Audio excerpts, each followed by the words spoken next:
Okay, welcome to part 2. This is more of lab scope triggering, setting a trigger to capture a very infrequent stall.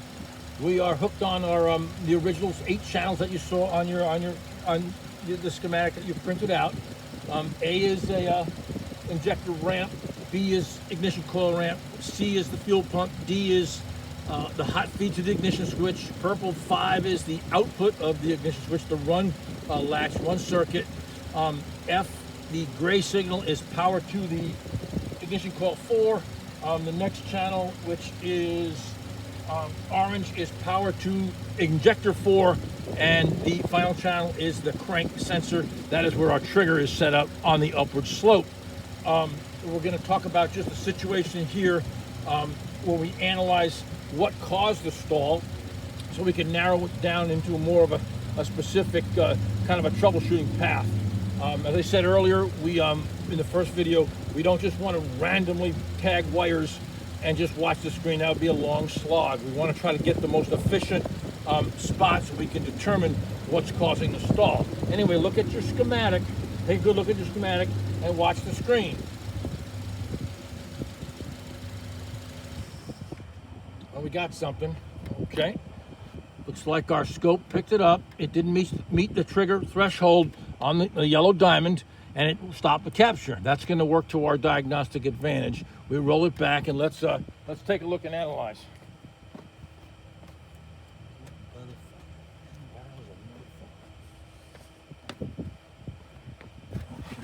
Okay.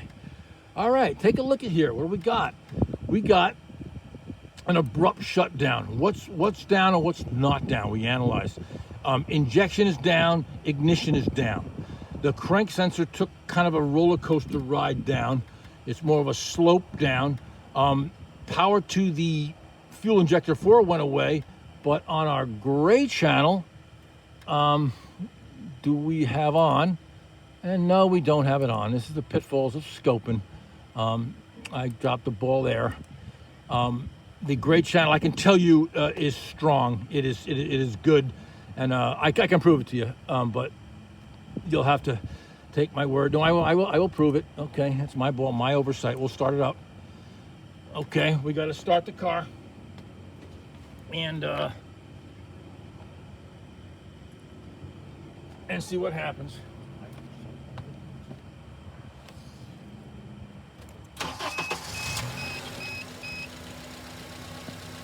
Okay, we're rolling across the screen, same situation. You can see the gray channel. That's got a lot of hash, a lot of interference. That's basically a feed. If I were to isolate that, basically that's a 12-volt feed to the number 4 ignition coil.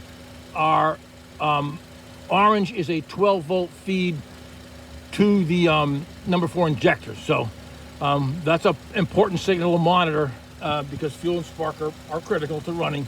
So anyway, take a look at the screen.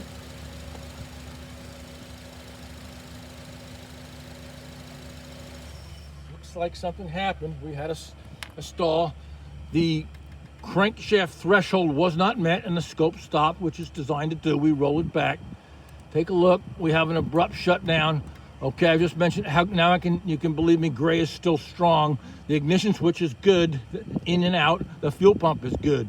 We go down on our injector pulse and our ignition pulse. We don't have a spark, we don't have a fuel, and feed to the number 4 injector is going down, and the crankshaft has a kind of a roller coaster downward look to it.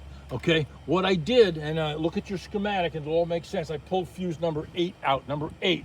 So look at that part of the circuit, and it makes sense that everything dependent on fuse 8 would affect this signal. Obviously, power to the PCM, power to the injectors, power to the crankshaft for it to work, and power, as I said, okay, I think I covered them. I believe it powers one other cam sensor, which I do not have up now. I will get to cam sensors later in this demonstration. So anyway, we could determine that the crank lost its power, and it has a distinct look, and the vehicle stalled. So if we were in a situation like this, on a car, which we would kind of narrow down where our problem would be. We would redo our leads to kind of hone in on what actually caused the stall. In this case, it was caused by me pulling the fuse out. That is fuse number 8, which is super high priority. Anyway, I'll put the fuse back in. We will start the scope and start the car and take a look at another situation we can analyze.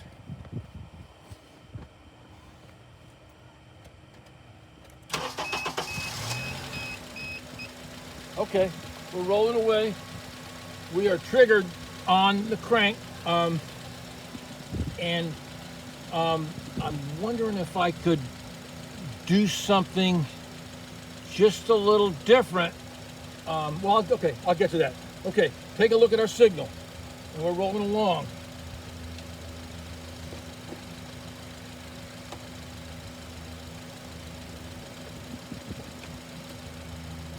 Something happened. Looks like the scope stopped. Okay, analyze that signal. Take a look at it. We stop the scope and we roll back and analyze. Okay, right here, what did we experience? We look like we have a very, very abrupt shutdown of the crank sensor. Our feed, our current seemed to want to continue to flow. Our fuel pump stayed strong. Our power to our ignition coil stayed strong. Our ignition switch was good. Our yellow and our purple. Our fuel pump stayed strong. As you can see, you're probably familiar with that signal. That's the fuel pump. Power to the injector stayed strong. The PCM, the spark and the fuel, the trigger is so dependent on the crank that went away because the crank went away abruptly. What I did is I pulled the crank right to ground. And it looks different than that other signal that we saw in the previous situation where the crank's position sensor lost power. In this case, it by itself went right to ground. Okay, you can see the abrupt shutdown of the crank sensor. So in a situation like this, we would be on that crank, we would be on its power directly, its ground, its signal shake, look at wiring, maybe the trigger wheel, something like that. So anyway, I will get the vehicle rolling again, and we're going to look at another situation, start the scope and start the car, and talk about something else.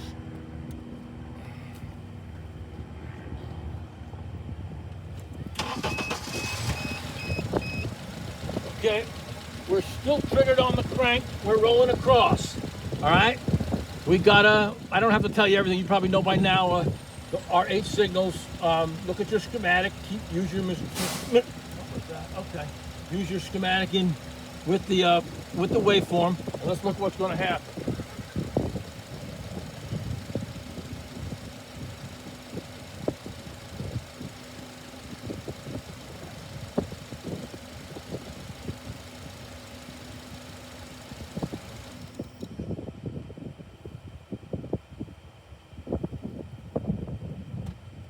Something happened, and we're going to analyze. We know we stalled. Okay, we stopped the scope. Crankshaft requirements were not met. Crank spooled down. But that might have been the collateral effect, something. Looks like we might have got caught in a gap. And that's not uncommon. Got 9 out of 12 frames here. I went 9 to 12. I'm on the 10th frame. And we can surmise. Sometimes we may not like what we get. We don't always get a good hand to play with, but we do the best we can. From this situation, from this stall, we can rule out the ignition switch, the input and the output. They're both good. It's still strong. We can rule out the fuel pump. We can say on the gray channel that we're still strong on the feed to the... Actually, we can look at gray. Let's look at gray. We're low on gray. We're really low. That may mean something. Let's go to... That's the crank. The orange. That is a feed to the. The injectors. Now that's something. Look at that screen. We're low on the ignition feed, and we're normal on the injector feed. Okay, take a look at your schematic, and what I did. And I'm going to do it again just maybe to prove a better shot. I pulled the fuse buddy out of fuse 2. So just in your mind, if that fuse buddy gets jerked out of a fuse box, what still maintains and what goes away? What goes away is power to the ignition coils. Thus, the engine will stall. Eventually, the crank rolls down, and the engine stops. But when that went away, we sort of got caught in the gap here. That's called the Pico gap. We were strong here. We were full voltage here, and then the next screen we were low. Okay, it's not always the best desirable. You do get caught in the Pico gap, but when we jumped from screen 9 to 10, we went from full voltage at the ignition coil to low voltage at the ignition coil. We kind of deduced that this is an ignition related problem, and we would target that area, that fuse 2 to the ignition coil relay area. So anyway, I'm going to do it again, and maybe we'll get a better capture just for the sake of education. We're going to see what that looks like when we don't get caught in such a gap.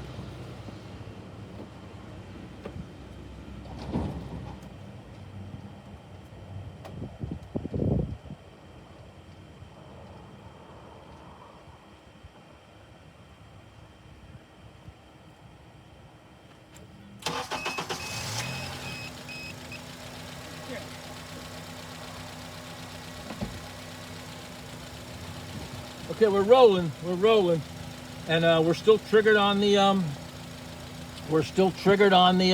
crankshaft, and of course I'm upside down on the ignition coils, and I will deal with that.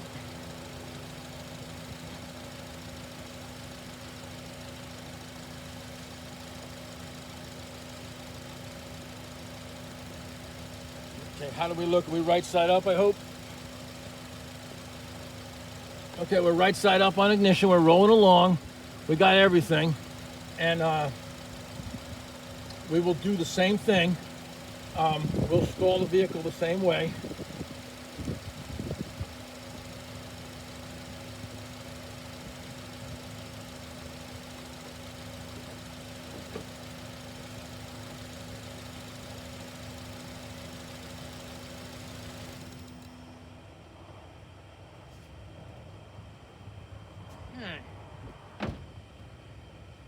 Looks like we stalled. Let's analyze what we've got. Okay, we stop the scope. We roll back. We go back. Okay, now remember I talked about the Pico gap. Now if we're in a diagnostic situation in a shop, this is more desirable, but we don't always get what we want. You may get caught in the gap. From the situation last time, we determined that we lost power to the ignition coils. Now it's more prevalent here. So this is kind of more in a diagnostic modality. This would be more desirable. It sticks out like a sore thumb. Look at the gray guy going south. I'll put that in front so you can see the gray channel right here going down. Okay, right when gray goes down, look at the red ignition pulses. Right in sync, we lose our current ramping to the coils, yet the engine still maintained fuel. So we still maintain the fuel injection pulse, and the pump is strong, the ignition switch is strong, power to the injectors is strong, that is high, that is let's see what that is, power to the injectors is about 13 and change, that's a running voltage right there. The crank is strong, but we can determine that basically when you lose spark, you lose the engine, but the crank has inertia and it rolls down. So we can kind of determine here along the crank the slowing frequency of the crank. That is basically the crankshaft coming to a halt. Okay, it's lost the combustion process pretty much because we lose spark. We still have fuel spritzing in there. Combustion is not taking place because we got no spark. And so basically the inertia is getting the crank to spool to an abrupt halt, hence a stall. Anyway, let's get back to normal. We will create another situation. I'll start the car.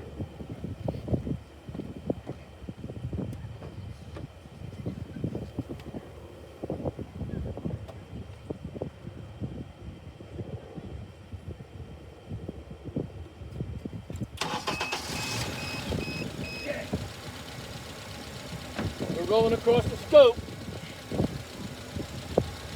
All right, and I'm gonna do something different. I'm gonna make a little flip just for the sake of understanding triggers. I'm gonna take the channel H off the crank sensor and put it on a cam sensor, just to see about triggering. Okay.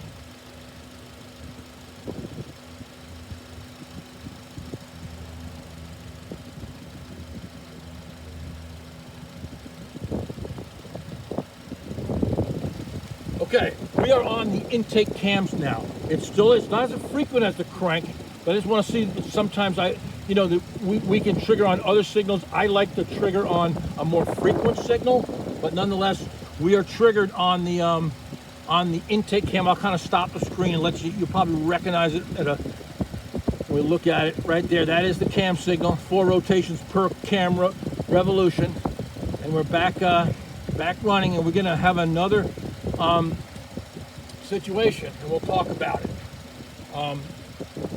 Just take a look at everything.